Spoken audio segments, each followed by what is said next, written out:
السلام علیکم ورحمۃ اللہ وبرکاتہ۔ رب اشرح لی صدری ویسر لی امری واحلل عقدۃ من لسانی یفقہوا قولی۔ رب زدنی علما، اللہم فقہنا فی الدین، اللہم توفیقی الا باللہ، اللہم انی اسألک علما نافعا، عملا متقبلا، رزقا طیبا۔ اللہم الہمنی رشدی واعذنی من شر نفسی۔ آمین الہی آمین۔ اللہم صلی علی محمد وعلی آل محمد کما صلیت علی ابراہیم وعلی آل ابراہیم انک حمید مجید۔ اللہم بارک علی محمد وعلی آل محمد کما بارکت علی ابراہیم وعلی آل ابراہیم انک حمید مجید۔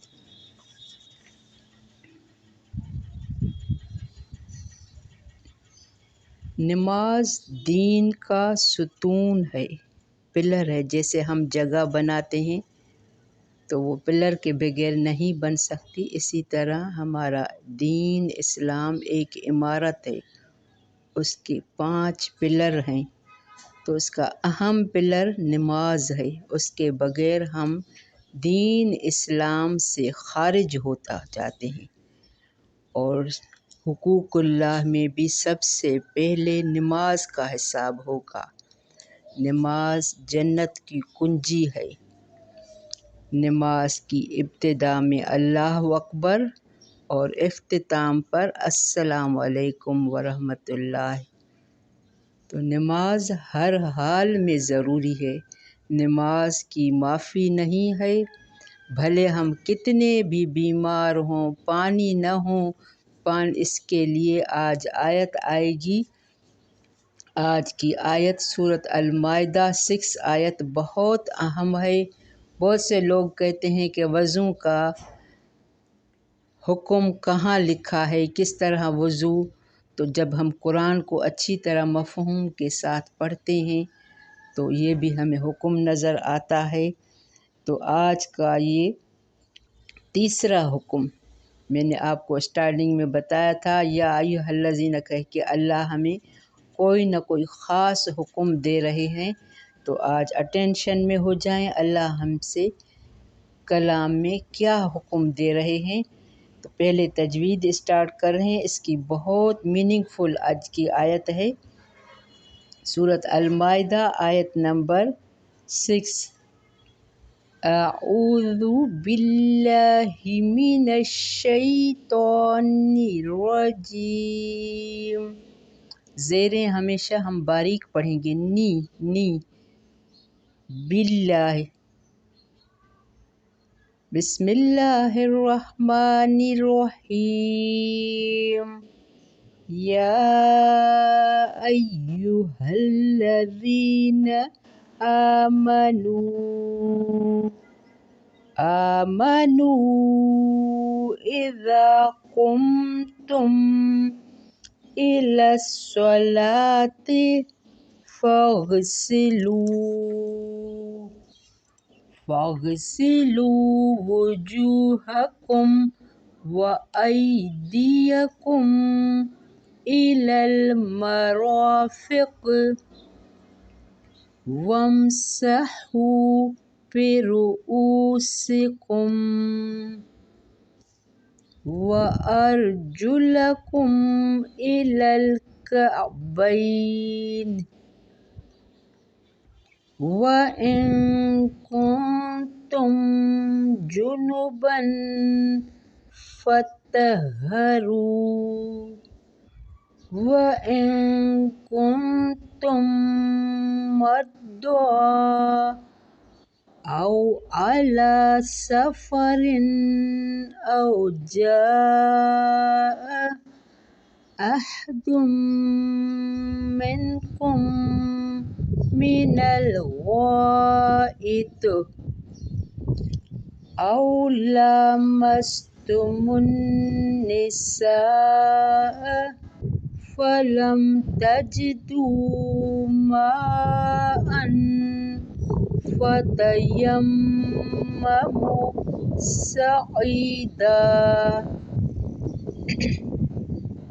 صعيدا طيبا فامسحوا بوجوهكم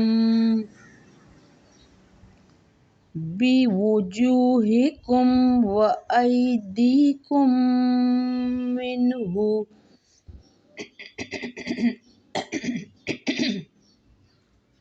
ما يريد الله ليجعل عليكم من حرج ولكن يريد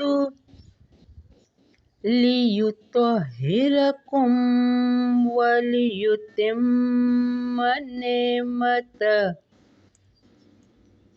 نعمته عليكم لعلكم تشكرون واذكروا نعمة الله عليكم وميثاقه الذي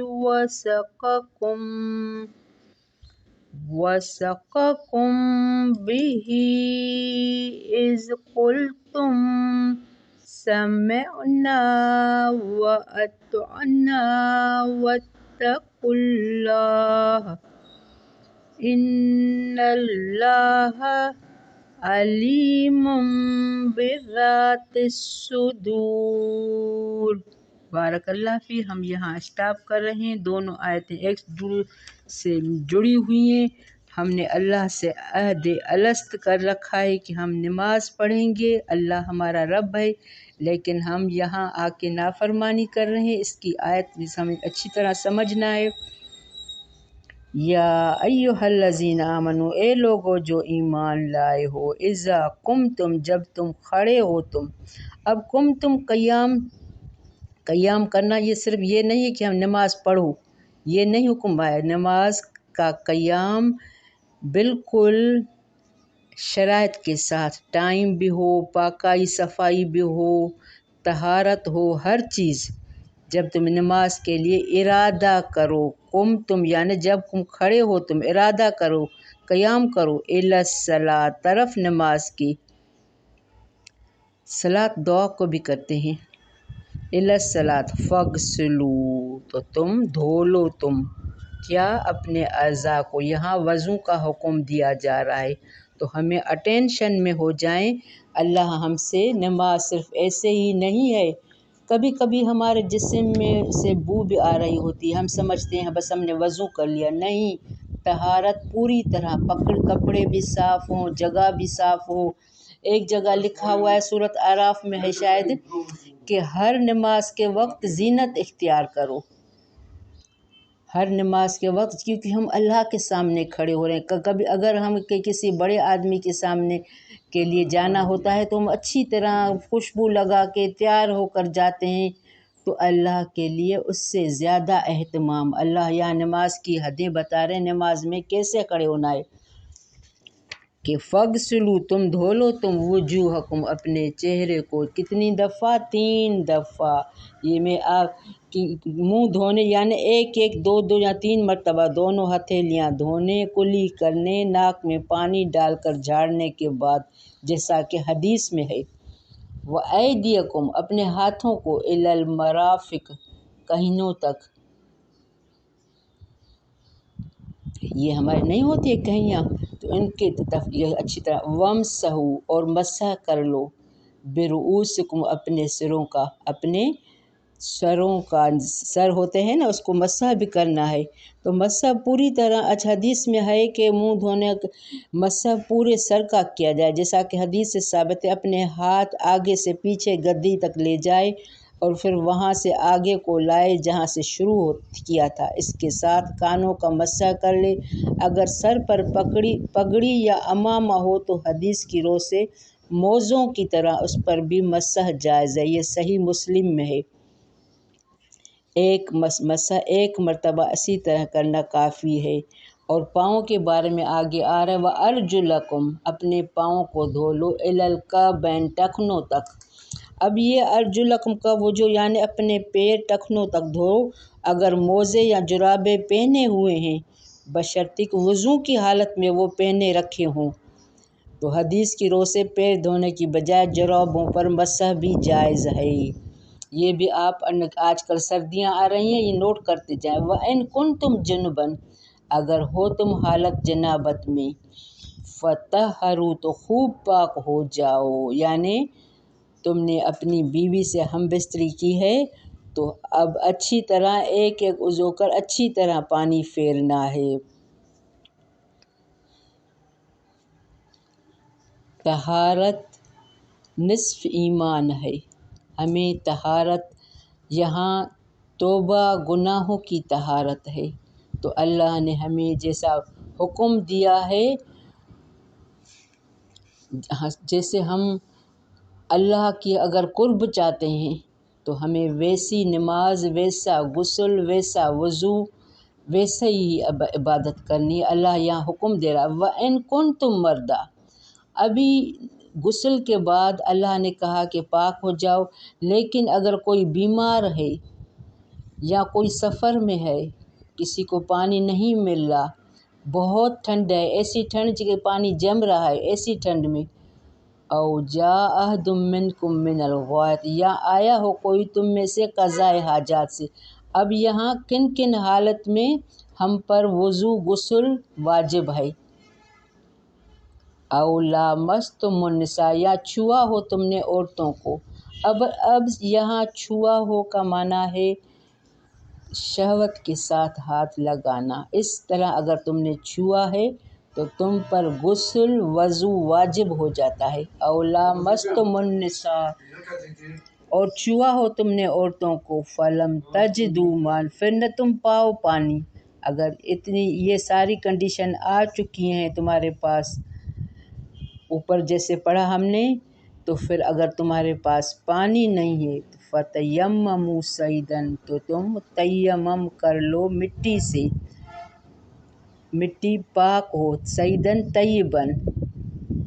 تیمم کا طریقہ کیا ہے کہ صرف فَامْسَحُوا، پھر مسح کرو، پوری مٹی پر مسح کر کے اچھی طرح ہاتھوں سے، پھر اپنے چہروں پر، بِوُجُوہِکُم، اپنے چہروں کا، یہ پانی کی طرح وضو نہیں ہے کہ سارا دھویا جائے، بس مٹی سے کیا ہے، وجوہکم وَأَيْدِیَکُم، اور اپنے ہاتھوں کا، منہ، اس سے۔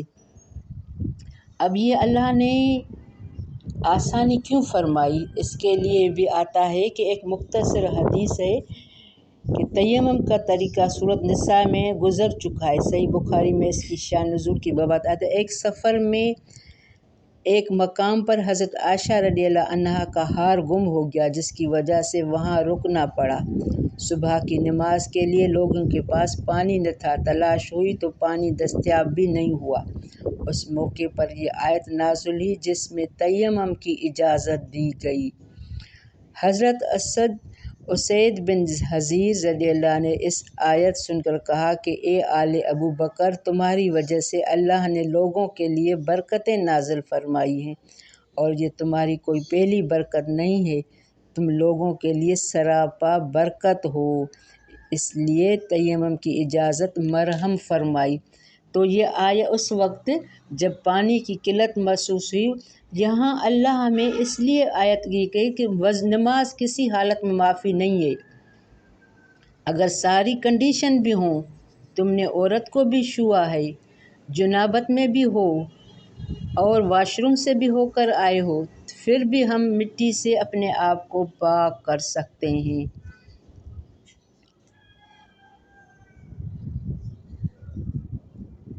ما یرید اللہ، نہیں چاہتا اللہ، لیجعل علیکم من حرج، کہ وہ کر دے تم پر کوئی تنگی۔ اب اگر یہ تیمم کی اجازت نہیں ہوتی تو لوگوں کی صبح کی نماز چلی جاتی، جو بہت اہم ہے، تو اس لیے لوگ پریشان ہو جاتے، کیا کریں، بہت پریشان۔ تو اللہ نے یہ کیا کہا کہ نہیں چاہتا اللہ کہ وہ کر دے تم پر کوئی تنگی، وَلَٰكِن يُرِيدُ لِيُطَہِّرَکُم، لیکن وہ چاہتا ہے کہ وہ پاک کر دے تمہیں۔ تاکہ تم مطمئن ہو جاؤ کہ ہم نے فجر کی نماز ادا کی۔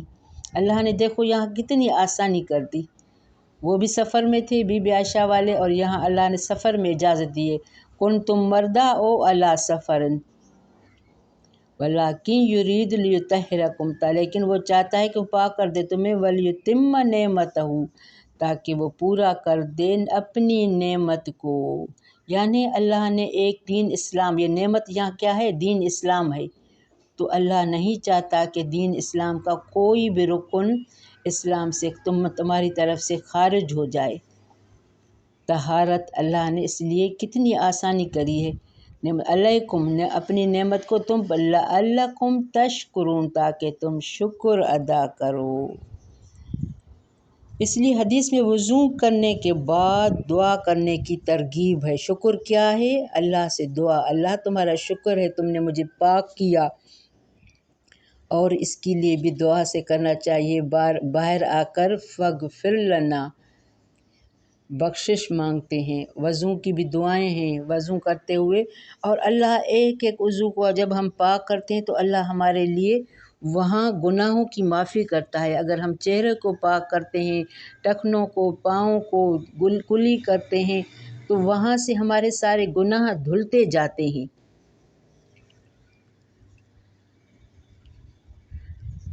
گناہوں کو مٹانے کے باوجود پسندگی کے مکمل وضو کریں۔ نعمت انسان کے اندر شکر کے جذبات پیدا کرتی ہے۔ ہم بندوں کے احسان یاد کرتے ہیں کہ فلاں نے ہمیں یہ احسان کیا تھا، ہم اللہ کا احسان یاد نہیں کرتے کہ اللہ نے مجھے وضو کرنے کی توفیق دی، گناہ بخشانے کی، پاک صاف رہنے کی توفیق دی، تو ہمیں ہر وقت اللہ کا بھی احسان مند ہونا چاہیے۔ یہاں لعلکم تشکرون، تاکہ تم شکر ادا کرو۔ شکر ہم کیوں کرتے ہیں؟ جب ہمیں کوئی نعمت ملتی ہے، جب ہم اللہ کا احسان دل پہ لگتا ہے کہ واقعی یہ احسان ہے۔ آگے کی آیت میں اس سے جڑی ہے، وَاذْكُرُوا نِعْمَتَ اللَّهِ، اب تم نے وضو کر لیا، نماز پڑھ لی، دعا گھلی، یاد کرو نعمت کو اللہ کی۔ کون سی نعمت؟ یہ اسلام کی نعمت، اسلام دین اسلام ہمارے لیے نعمت ہے۔ یاد کرو اللہ کی نعمت، علیکم جو تم پر ہے، وَمِيثَاقَهُ الَّذِي، اور اس کا پکا عہد۔ کون سا پکا عہد؟ عہد الست، عہد الست ہم نے اللہ سے کر رکھا ہے۔ جب اللہ نے حضرت آدم علیہ السلام کو بنایا، روحیں بنائی ساری، تو ساری روحوں سے اللہ نے ہم سے عہد الست لے رکھا ہے۔ عہد الست میں، الست بربکم، کیا میں تمہارا رب ہوں؟ ہم نے سن لیا، ہم اللہ سے عہد کر چکے ہیں، اللہ نے ہم سے عہد لے رکھا ہے، کیا میں تمہارا رب ہوں؟ پھر جو میں تمہیں حکم دوں تم مانو گے، تو ہم کہیں گے وَسَمِعْنَا وَأَطَعْنَا، تو ہم نے یہ سب کچھ اللہ سے کر رکھا ہے۔ علیکم، اللہ ہمیں وہ یاد کرا رہا ہے، یاد کرو نعمت کو اللہ کی، علیکم جو تم پر ہے، وَمِيثَاقَهُ الَّذِينَ، اور اس کا پکا عہد، الَّذِي وہ جو، وَثَّقَكُم بِهِ جو اس نے تم سے عہد لیا، بِهِ ساتھ اس کے، اِذْ قُلْتُم جب کہا تم نے، سَمِعْنَا وَأَطَعْنَا کہا تم نے، سنا ہم نے اور اطاعت کی ہم نے اللہ سے یہ عہد کر رکھا ہے کہ اللہ تم جو بھی ہمیں حکم دیا کہ نماز پابندی کے ساتھ پڑھو گے، اسلام دین کے رکن ادا کرو گے، جو بھی دین تمہیں نبی پاک آئے گا، قرآن آئے گا، تم اس کی پیروی کرنا، تو یہ سارے عہد ہم اللہ سے کر چکے ہیں، اس کو کہتے ہیں عہد الست۔ تو جب کل تم، اللہ یاد درا رہا ہے، اس کو جب کہا تم نے، سمینا و اطاعنا سنا ہم نے اور اطاعت کی ہم نے، پھر ہم کیا کرتے ہیں؟ پھر گئے ہیں ہم وہ عہد اللہ سے کیے ہوئے بھول گئے ہیں، تو اللہ یاد دلا رہا ہے کہ وَاتَّقُوا اللَّهَ، ڈرو اللہ سے۔ دیکھو ایک ایک لفظ کی کتنی اہمیت ہے۔ اللہ سے عہد کیا، ہم نے اللہ سے عہد کیا کہ ہم نے سنا عطا کیا، تو پھر ہم اس عہد سے پھر گئے ہیں، وَاتَّقُوا اللَّهَ، تو اللہ یاد دلا رہا ہے کہ ڈرو اللہ سے۔ ان اللہ علیم بذات الصدور، بے شک اللہ خوب جاننے والا ہے سینوں والے بھید، ظاہری اور باطنی، اندر اور باہر، جو بھی دلوں کا وہ سارے اللہ ہمارے راز جانتا ہے۔ تو یہاں اللہ ہمیں خطاب کا، ایمان والو اللہ کی نعمتوں کا یاد کرو اور اپنے وعدے اور عہد پورا کرو۔ تو ہمیں صرف اللہ کے کیے ہوئے عہد نہیں، اللہ کے بندوں سے بھی کیے ہوئے عہد کو پورا کرنا ہے۔ اللہ نے ہمیں جو بھی حکم دیے ہیں، بارک اللہ فی ربنا تقبل منا انک انت السمیع العلیم وتب علینا انک انت التواب الرحیم۔ السلام علیکم ورحمۃ اللہ وبرکاتہ۔